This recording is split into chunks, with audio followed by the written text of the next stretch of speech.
জয় গুরু। আমার নাম রাহুল দে। আপনারা সবাই কেমন আছেন? খুব ভালো লাগছে আপনাদের সবাইকে দেখে। উখড়াতে ঠাকুরের উৎসব দেখে মনে হচ্ছে যেন আমরা স্বর্গে আছি। সারা দিন ব্যাপী সকালে উষা কীর্তন, তারপরে প্রার্থনা, তারপরে সঙ্গীত পরিবেশন চলেই যাচ্ছে, যেমন স্বর্গে হয়ে থাকে। কি আনন্দই না লাগছে।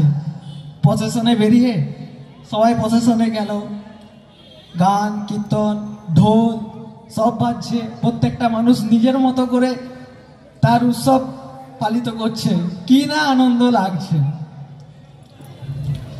আমি এখন শিউরি ঠাকুর বাড়ি থেকে পড়াশোনা করছি। তো আচার্যদেবের কাছে গিয়েছিলাম যে আগে আমি কি নিয়ে পড়ব।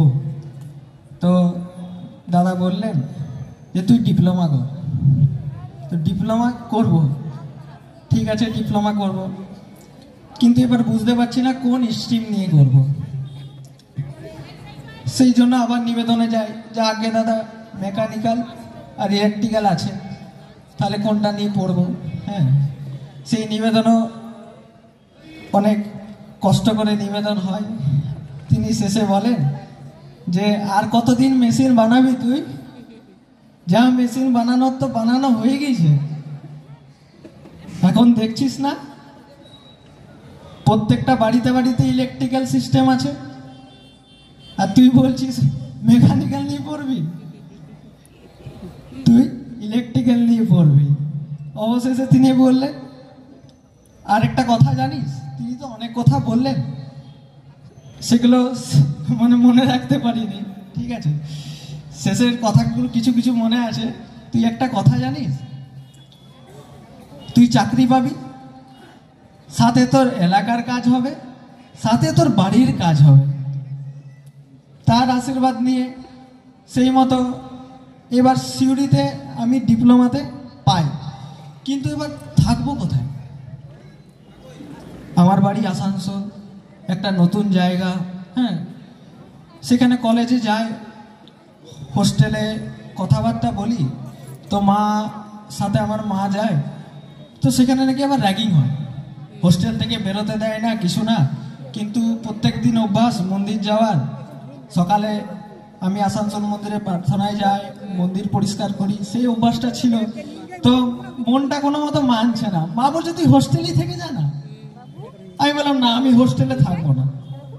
তাহলে বলছে তাহলে মেসে থাক, কোনো বাড়ি ভাড়া নিয়ে থাক। তো মেসে থাকার কথা যখন হয় তখন দাদাদের সাথে কথা বলি সেখানে কলেজে।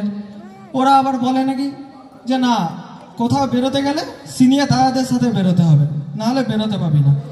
আমি বললাম না আমি থাকবো না। আসানসোলে গুরু ভাইদের দাদাদের সাথে কথা বলি, আগে দাদা এমনি এমনি ব্যাপার, তাহলে কি করব?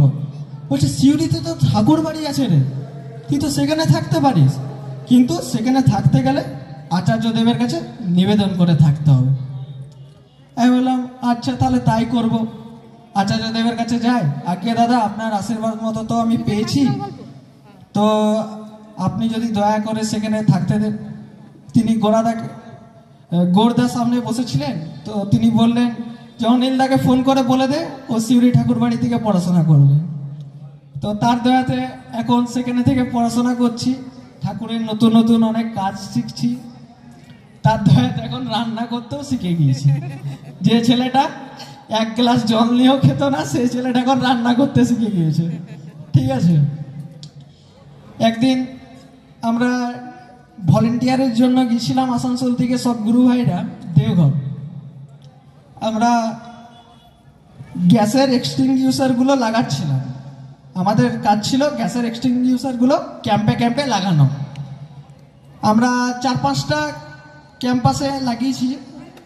এবার প্রচণ্ড জল টেস্টটা পেয়েছে, ঠিক আছে। আর সেখানকার জলগুলো খাওয়া যাচ্ছে না, আর পকেটে পয়সা কিছু নিয়ে বেরোয়নি, ব্যাগে ভুলে গিয়েছি, ঠিক আছে। সেই টাইমে হঠাৎ আমরা দোতলায় লাগাতে লাগাতে হঠাৎ দেখছি বৌরানিমা ঢুকেছে, গাড়ি নিয়ে বৌরানিমা ঢুকেছেন, তার সাথে আরও 7-8 জন মা ছিলেন। তিনি এলেন, তারপর বললেন কিরে তোরা কি করছিস? আগে মা এই তো কাজ করছি, খুব সুন্দর কাজ করছিস তোরা। হ্যাঁ, এবার ভক্তের প্রয়োজন ভগবান ছাড়া আর কে বুঝবে? তিনি বলছেন, কিরে তোদের কাছে জল আছে? আমরা বলছি আগে না মাই নেই। বলছে বুঝতে পারছিস না বদির জল তেষ্টা পেয়েছে, যা জলদি করে নিয়ে আয়। তো তিনি সে জল আনা করালেন, তিনি খেলেন, মানে তার খাওয়াটা মাধ্যম। তিনি চাইলেন যে তোদের জল তেষ্টা পেয়েছে, তোরা খা, না হলে আর কাজ করতে পারবি না। মানে ঠাকুর বলছেন আমার কাজে তো এগো, আমি তো আছি তোর সাথে, তিনি তো সাথে আছেন। একটা গল্প বলি, আমরা তো মহাভারত দেখেছি। মহাভারতে 6টা ঘোড়া থাকে, যে অর্জুনের যে রথটা আছে সেই রথটার 6টা ঘোড়া। তো সেই 6টা ঘোড়ার মধ্যে যদি একটাও এদিক থেকে ওদিক চলে যায় তাহলে তো রথটা টলবল টলবল খেয়ে যাবে। তো সেটাকে ধরে রেখেছেন কে না? শ্রীকৃষ্ণ, যিনি জগৎ সৃষ্টি করেছেন, তিনি ধরে রেখেছেন বলেই রথটা ঘোড়াগুলো এদিক থেকে ওই দিকে যাচ্ছে না। সেরকম ওই 6টা ঘোড়া আর কেউই নয়, সেটা হচ্ছে আমাদের কাম, ক্রোধ, মদ, লোভ, মোহ আর কি না মাস্তর্য। এই 6টার মধ্যে যদি আমাদের কোনো একটাও রিপু যদি এদিক থেকে ওই দিক হয়ে যায় তাহলে আমাদের জীবন চলনটাই আমাদের উল্টো পাল্টা হয়ে যাবে। তো এটাকে ঠিক করার জন্য কে আছেন না? আমাদের পরম পূজ্যপাদ শ্রী শ্রী আচার্যদেব আছে। যখনই আমাদের এই একটার মধ্যে যে কোনো একটা যদি আমাদের এদিক ওদিক হয়ে যায়, আমরা দেওঘর যাই, আবার তিনি আমাদেরকে ঠিক করিয়ে দেন। কালকে এখানে উখড়াতে আসছি, এর 4 দিন আগে থেকে আমার প্রচন্ড জ্বর, 104 ডিগ্রি জ্বর ছিল, বিছানা থেকে উঠতে পারছিলাম না। কাল পরশু রাত অবধি ভাবছিলাম যে উখড়াতে তো উৎসব আছে, দাদাদেরকে কথা দিয়ে দিয়েছি যে ভলেন্টিয়ারের জন্য যাব, ঠাকুরে কাজ করতে যাব। কিন্তু ঠাকুর এত যে শরীর খারাপ, যাব কি করে? উঠতেই তো পাচ্ছি না, যাব কি করে? তার দয়া এমনই দেখুন, কাল সকাল অবধি একটু একটু হাঁটতে পারি, দুপুর হচ্ছে শরীরটা একদম চাঙ্গা হয়ে গেল। পুরোপুরি সুস্থ হয়নি, গলাতে একটু ব্যথা। আমরা ট্রেনে করে আসছি, আস্তে আস্তে পিছনে দেখছি, আমরা হিন্দিতে কিন্নার বলি, হ্যাঁ, দেখছি ওরা কি করছে, প্রত্যেকের কাছে টাকা চাইছে, ঠিক আছে, টাকা না থাকলে পকেট থেকে টাকা বার করে নিচ্ছে, ঠিক আছে, পকেট থেকে টাকা বার করে নিচ্ছে। এবার আমার পাশে একটা সোলেন্দা বলে দাদা ছিল, বললাম এই দাদা এরা আসছে তো, চলো ঘুমিয়ে পড়ি। হ্যাঁ, আমার কাছে তো টাকা নেই, ঘুমিয়ে পড়ি। আর আমার পকেটে টাকা ছিল না, আমার ইষ্টভীতির 1 টাকাই ছিল, 1 টাকা ছিল, আর আমার চাবির একটা রিং ছিল। নিয়ে আমার কাছে এসছে, বলছে টাকা দে। বললাম মাসি আমি কোথায় পাবো টাকা, আমি তো স্টুডেন্ট। বলছে তোর কাছে যা আছে তুই তাই দে। তা বললাম আমার কাছে কিছু নেই, পকেট দেখে নাও। তখন বলছে দেখি দেখি পকেটটা দেখি, পকেটটা দেখি। পকেটটা যেই দেখলো বলছে এই তো টাকা আছে। নিয়ে বললাম কি বার করে দেখো। বার করে যেই দেখলো 1 টাকা। বললাম এইটা নিও না, এটা আমার ঠাকুরের ইষ্টভীতি। বলছি তুই কোন ঠাকুরে? বললাম শ্রী ঠাকুর অনুকূল চন্দ্র। বলছে ওরে বাপরে, ওরে বাপরে, এটা কিসের টাকা? বললাম ইষ্টভীতির টাকা। বলছে তাহলে আর নেব না, যখন গুরুর কথা বললি তখন আর নেব না। তাহলে কোথায় যাচ্ছিস তোরা? বললাম উৎসবে যাচ্ছি। আচ্ছা, বলছে তাহলে ওটা ওইখানেই দিয়ে দিস। তাহলে আজ যে এই ডিপি ওয়ার্ক, আজ এত ওরা কি করে জানছে? এইসব তো ডিপি ওয়ার্কের মাধ্যমেই তো জানছে।